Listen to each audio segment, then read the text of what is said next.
In this tutorial video, we are going to show you how you can add leading zero in Microsoft Excel.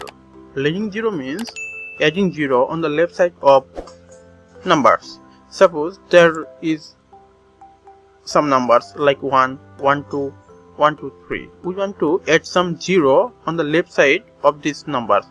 If we want to add some zero, let's try it. Suppose we are adding 0, 1, then it will delete 0 from the left side of this number. So how can we do it? Let's try it the first way.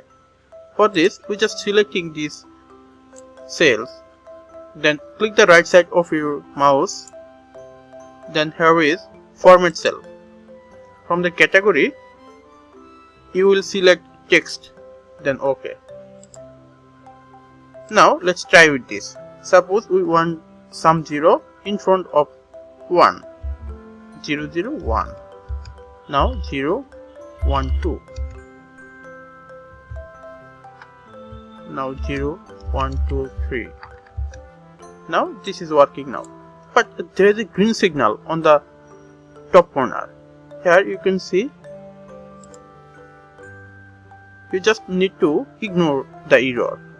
Ignore the error. This is how you can add leading zero in front of a number. On the other way, you can do it. Suppose you are adding 0, 1, 0, 0, 0, 1, 0, 0, 0, 1, 2, 0, 1, 2, 3, like this. But this is not adding anything. So now select the cells, then click the right and then go to the format cell. Here is, this time we are going to select custom cells. We want some 0 in front of our number, so we are adding 4 zeros. You can see the sample here. Click OK. Now you can see some leading zero in front of your numbers.